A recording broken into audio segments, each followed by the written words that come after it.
In my seminars the last few years, I have covered what I have found to be those few simple basic principles that can make major changes in life and lifestyle.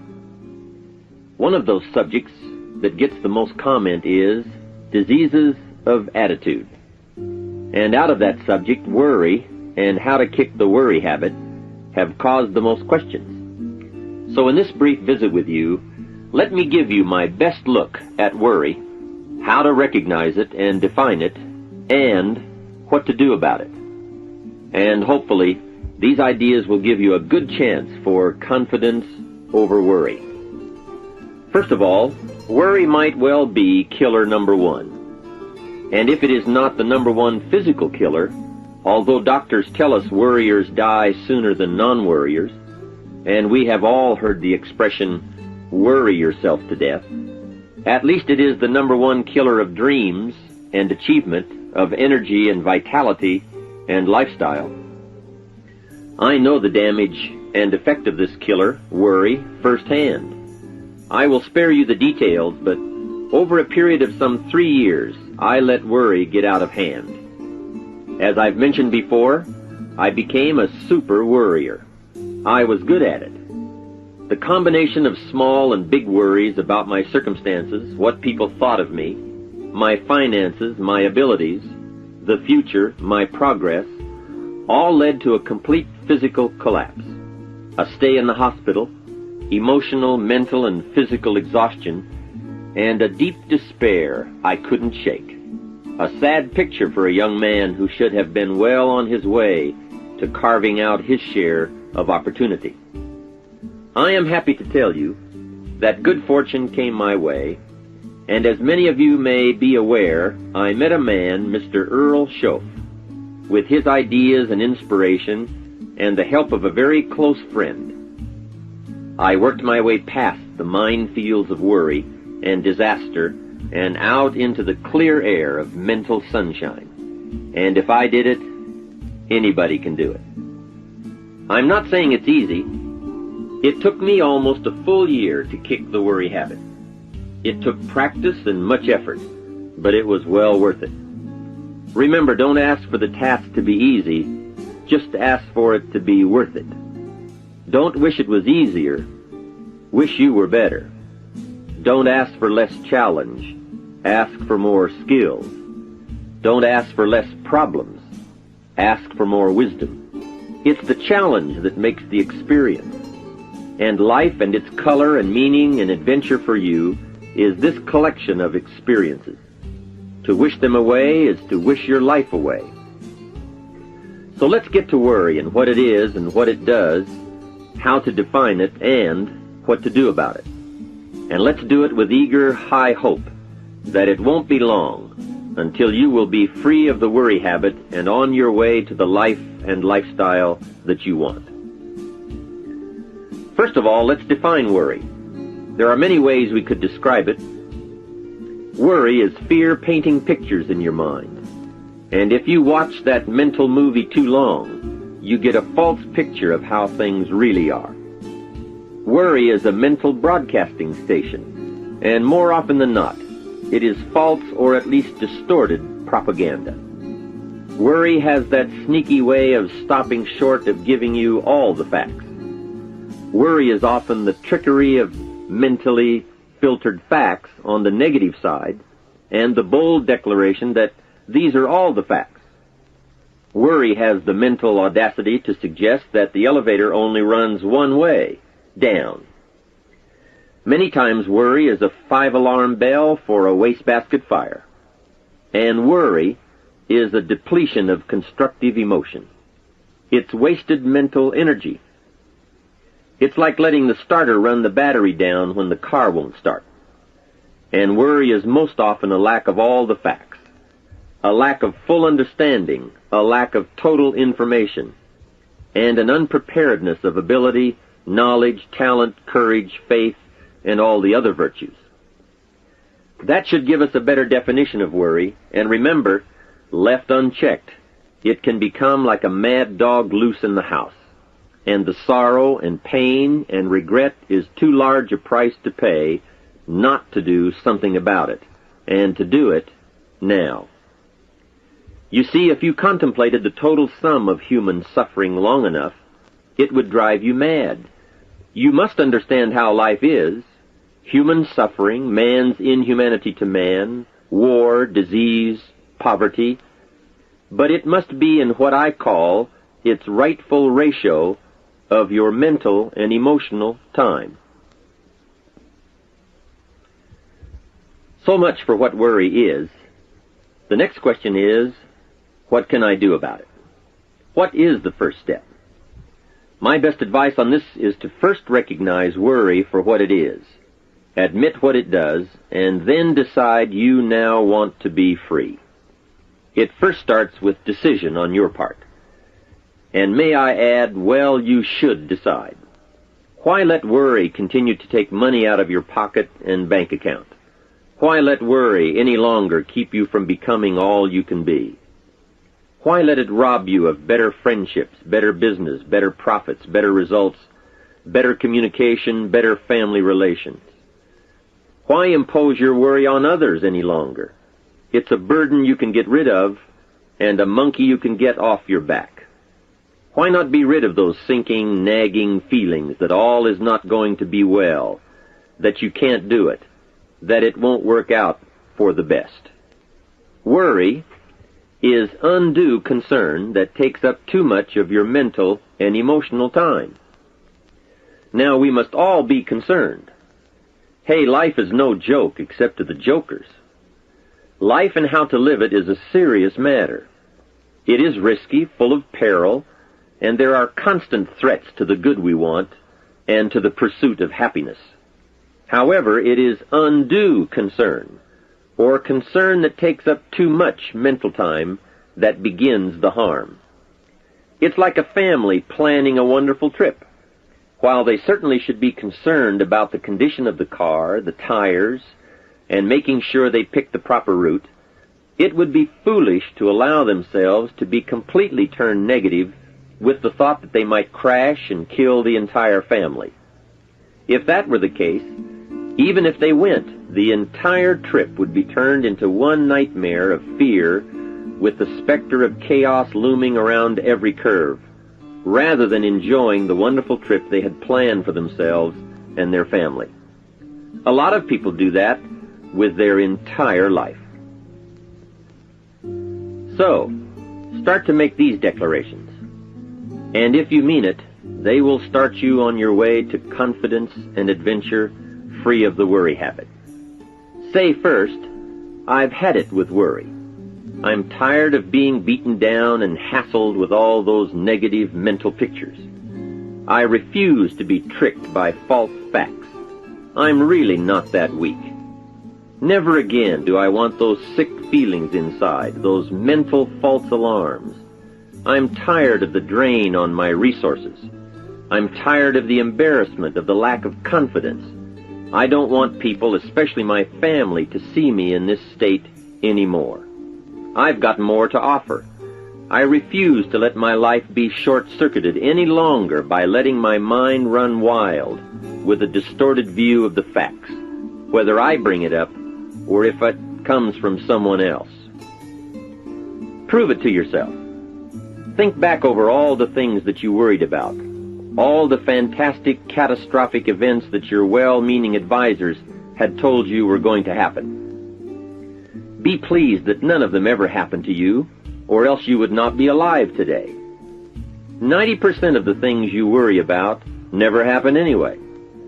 All of us have had these well-meaning advisors who want to appear larger in the eyes of those they wish to advise, and who immediately rear back and describe every single bad option they can think of that might possibly happen. By the time they have finished, the one who has come for some confidence and some help wonders why he even bothers to live anymore.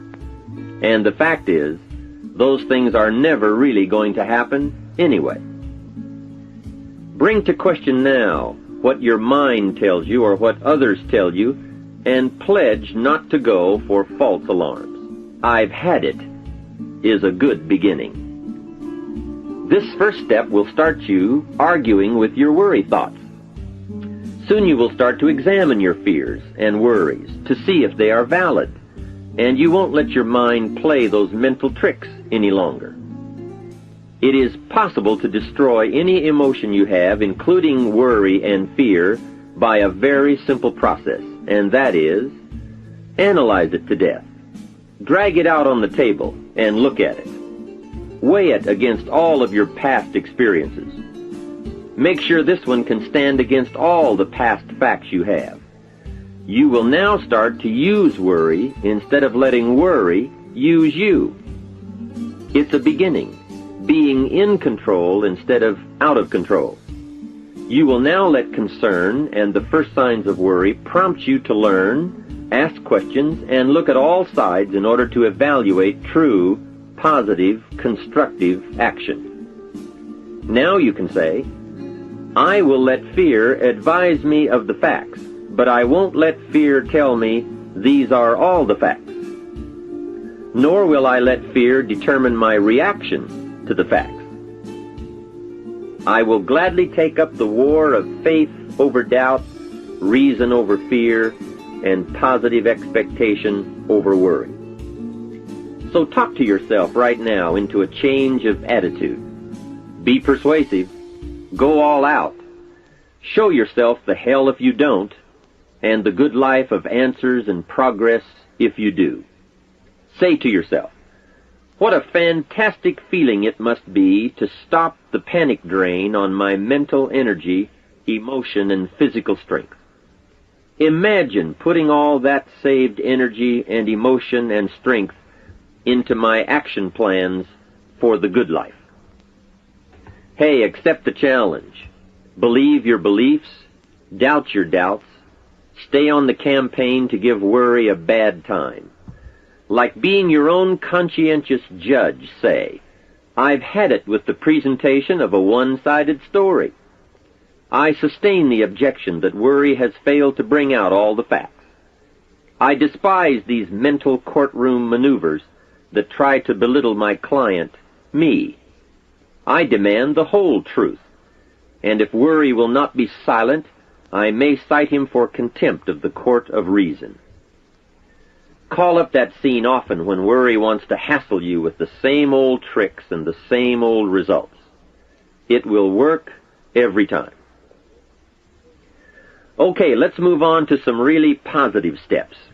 If you can survive all that has happened to you up to this moment in your life, in spite of doing and thinking many of the wrong things, imagine how you can succeed by now starting to do some of the right things. First, the best answer to worry is confidence, and confidence starts first with awareness. Here is one of the most important lessons in life to learn. Life and business is like the changing seasons, and the real challenge of life is to learn how to handle the winter and take advantage of the spring. In short, that's it. You see, winter always comes, but so does the spring. Night follows day, but also day follows night. Sure, the tide goes out, but it always comes in. Opportunity follows difficulty as surely as difficulty follows opportunity. I have written and recorded much on how to take advantage of the spring, how to cash in on life's opportunities, work hard all summer, learn more ways to plant and protect what you invest, and to reap in the fall without complaint, knowing it's your harvest and you've reaped what you've sown. For this subject, however, let's talk about how to handle the winters, those times when worry, like winter, takes its heavy toll. So, we tell it like it is. Winter always comes.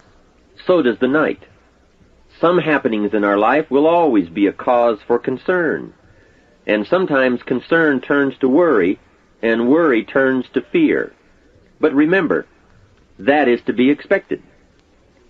Each day, each event, each season brings both expected and unexpected challenges that we must think about and make decisions on.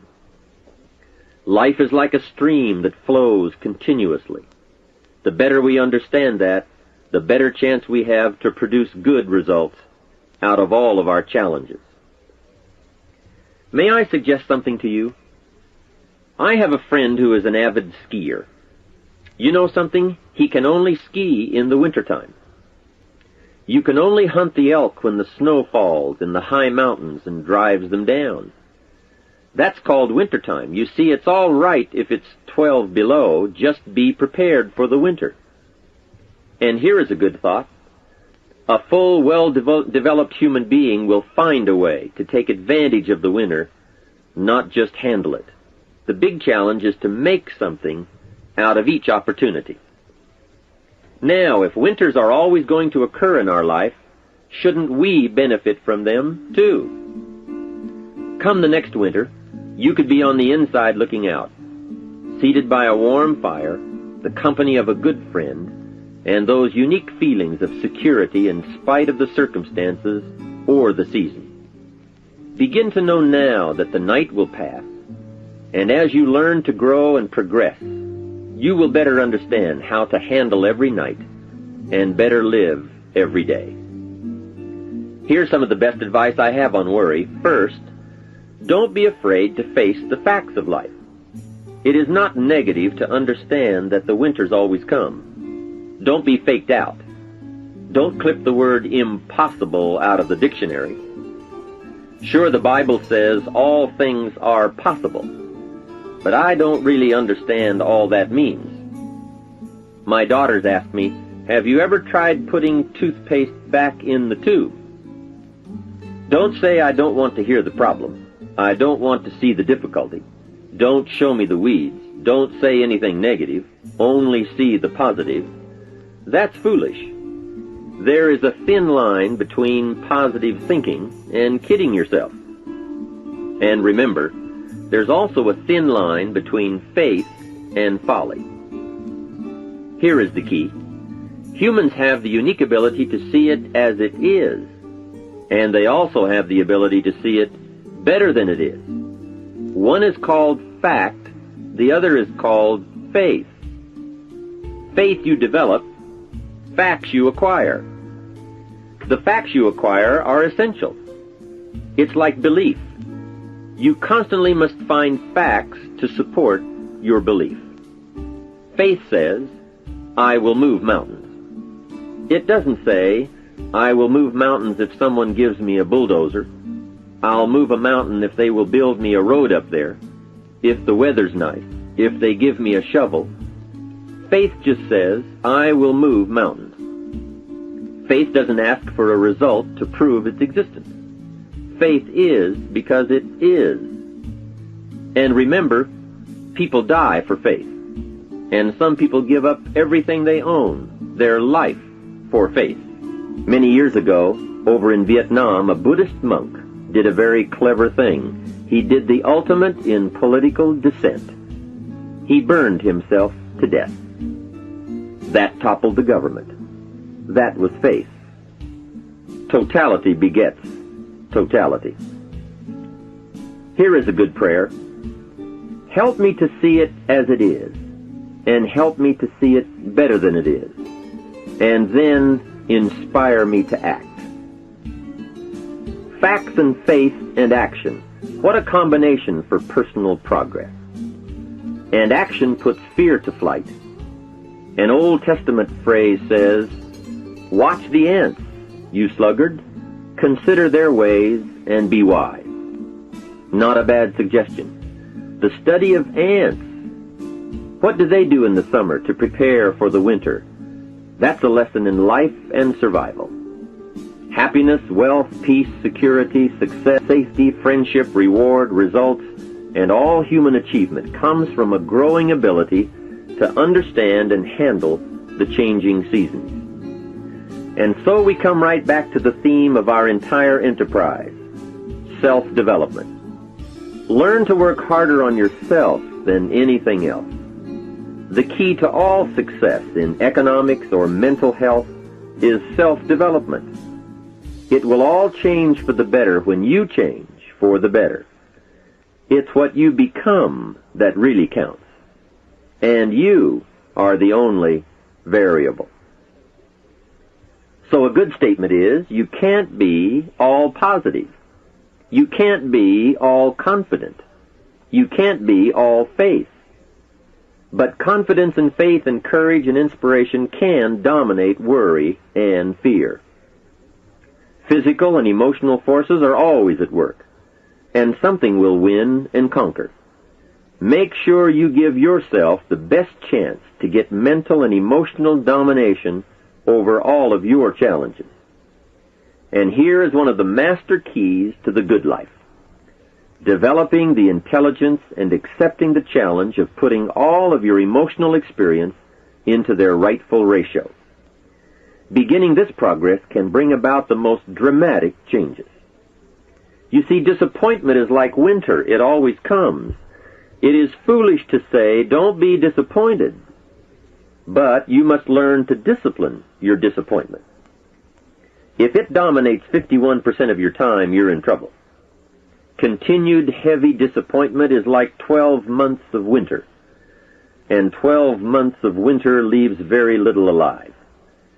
Use the guidelines of seasons to adjust to all the meaningful things that happen to you. So concern, fear, and disappointment, like many human emotions, serve a useful purpose as long as they are kept in their rightful ratio. Left unattended, the weeds take over. Disappointment rules. Worry breaks loose. Fear gets the upper hand, and doubt moves in. But managed, worked, given human action with will and knowledge and purpose, and gardens overcome weeds. Faith overcomes doubt, and confidence pushes worry into a small place. The second major key to mastering worry is to respond. Build up inside of you that heavy desire to be free, to get on with building your life and lifestyle. Too much is waiting to delay. Take a new look at your opportunities. Figure out new ways to seize them immediately and make them work for you. And here is a key. Bring a new dedication that you will master yourself with enough discipline to be more than qualified to do the present job and prepare yourself for the next move up. Expose yourself to every stimulation possible that will put all this in perspective. Now let's move on to a very important point, and that is, the best answer to worry is confidence. First, self-confidence. I can better handle next winter. I have a strong shelter. It is stocked with supplies. I now know how to take advantage of the spring. I'm going to plant better crops and bigger crops. I can last through the summer. I won't quit this time. I'll study weeds and how to get rid of them. I'll be less frightened of the changing weather and the quick storms. In the fall, I will exercise more care and reap what I have without complaint and blame nothing for the amount of my harvest. I'll learn to save a fair portion so that I can survive the bad seasons when, out of control, the hailstorm comes and it all goes wrong. Now we must consider this. The most fatal deterrent to self-confidence is guilt. Not doing all you know how to do to the full extent of your present ability weakens the foundation for confidence. The biggest part of worry comes from the lack of this personal confidence. And lack of confidence comes from two major things. First, no goals or plans. And second, no daily discipline to achieve. The inaction to cure or handle small tasks is what starts the guilt process. And that always tends to make you look at what's wrong and expect the worst. So listen to the voices of creative experience. Let nature, experience, wisdom, books, everything speak to you and teach you. Remember, both opportunity and challenge await action. Everything yields to diligence. It's not what you can do, it's what you will do that counts. And undeveloped ability comes from three problems. First, lack of inspiration to find out.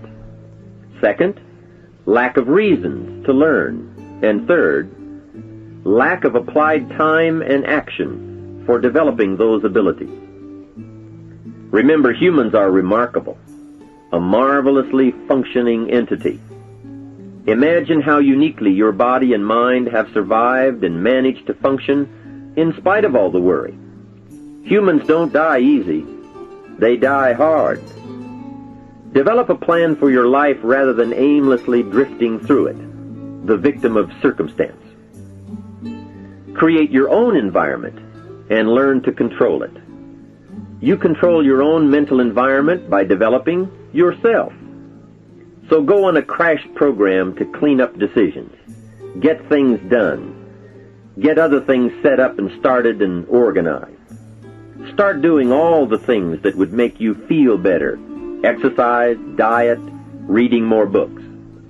Open a floodgate of positive moves in the right direction. And be thankful. Add up what you do have. Make an actual as well as a conscious mental list of all you possess, tangible as well as intangible. In view of the 4 billion other inhabitants of the world, yours is probably an incredible list. That list and being thankful should then lead to the big step of discipline. The discipline to sit up and listen, the discipline to pay attention, the discipline to give people and kids the gift of your attention, the discipline to be alert, take care of yourself, rest, eat properly, the discipline to talk well and practice good manners. Courtesy is contagious. Take one day and see what a variety of positive steps you can take and projects you can take on. At the end of the day, go over it. Write out the positive steps, the progress on projects, the rest, the exercise, the meals, the hobbies, calls, records, conversations, and letters. And speaking of calls and letters, write at least one encouraging letter or thank you note, and make at least one encouraging phone call or thank you call every week. Then have a friend help you, as one helped me, to get all the facts and prepare for action. From such a friendship, the greatest gift you can draw is the truth. To one of my dearest friends I said just the other day, as my friend, do me the one best thing you can do for me, and that is, tell me the truth. From there I can grow. I can start making wise decisions. We all admire poise, confidence, awareness, courtesy, good manners, courage, health, kindness, attention, beauty, speech, expression, and unhurried intensity and talent at work. This can be your life. Say with me today, today I will draw on all I've learned and practiced, from curiosity to confidence, and I will utilize it all to meet the experiences and challenges that may come my way or that I may seek out. And if all I know and do does not meet or match some unforeseen challenge or experience, I will keep careful notes and take them to my private conference table and try to figure them out and learn and grow. Mixed in my curiosity is thanks that I'm alive and able to see and feel and learn and handle and enjoy being human and being alive, and having been given a chance to turn challenge into experience.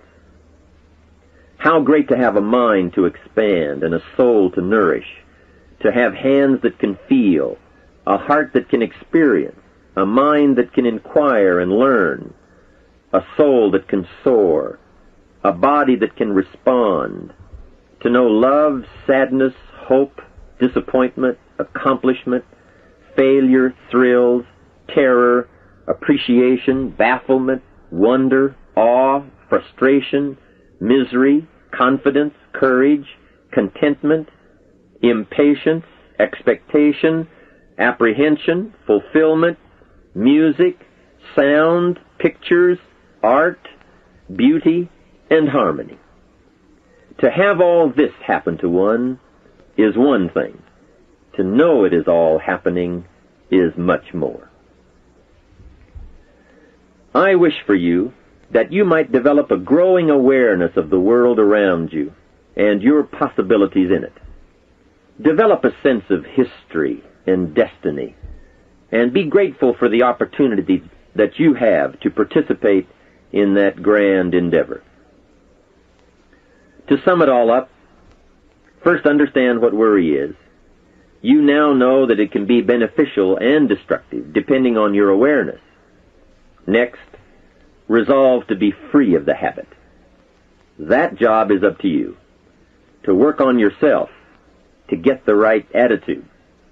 Next, start the daily action of first cleaning up all your current situations. Remember, little achievements lead to confidence that conquers guilt. Then buy up every challenge to reach your goals. You can now handle it, the winter, the spring, the harvest. Bring a new zeal to every problem, to every fear, to every opportunity. The inspiration from it all, and the immediate and future progress that will someday give you a view from the top of your goals, your adventure, and your achievements. In conclusion, let me give you one piece of poetry that sums up what a life of adventure should be like, and how you should feel. You are now a seasoned warrior. You bear the scars of honorable battle. And here is where you stand today. The familiar words of William Henley: "Out of the darkness that covers me, black as the pit from pole to pole, I thank whatever gods may be for my unconquerable soul. In the fell clutch of circumstance I have not winced nor cried aloud. Under the bludgeonings of chance my head is bloody but unbowed. It matters not how strait the gate, nor charged to punishments the scroll. I am the captain of my fate, I am the master of my soul." From all of my staff, and from myself personally, I want to thank you for listening. Let's do something remarkable.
Chẳng được quên khi cơn mưa đêm lại về. Em đã quên lời thề và ta như đông chìm sâu, không còn mới em anh nhận màu. Em chỉ cần mơ đâu em bay, chỉ còn là những cơn mưa vô giá cho bên mơ em không mơ anh. Anh một đêm mơ chỉ cần bên em không được cần nhớ và chỉ có em không muốn nhớ và người ta bên nhau như ngã tơ. Muốn nhớ về say em chỉ có mấy em ở đây và anh như muốn chết đi nhưng không muốn em mơ mày. Tình yêu làm cho ta đau đầu, không em như làm hâm mộ.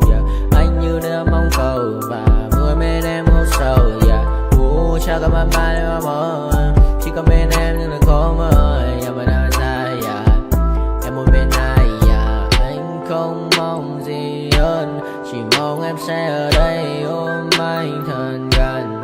Anh chỉ mong đôi ta được có nhau mà đừng em đâu anh có em. Một đêm bên anh có em, ta sẽ trao nhau môi hôn. so. Oh my I know you told your friend you're not okay, and tell me what's wrong and why you never said you felt that way. And guess you're trying to stay strong and fake a smile until I look away. But I've known you too long, it hurts to watch your blue eyes fade to gray as you fade away, as you fade away. Yeah, I'm about to fade away, cause every time I wake up I feel like it's Monday. Something's going wrong with all the chemicals up in my brain. All of a sudden I don't look at anything the same way. Got a buildup of my thoughts sitting in an ashtray. I'm sorry that I'm so inconvenient, okay. Just let me be me and I'll stay out of your way. I can see the way you look at me, I'm such a disgrace. I never really asked to be brought into this place. You wanna love me? Well then baby have a taste. All the highs and the lows, no you'll never be the same. I don't really wanna hurt you but I can't control the pain. If you're sticking by my side maybe we could be okay. Okay, maybe you could be the change I need today. I promise that I've never felt this way. I really hope that you will choose to stay through all the pain. I know you told your friend you're not okay, and tell me what's wrong and why you never said you felt that way. And guess you're trying to stay strong and fake it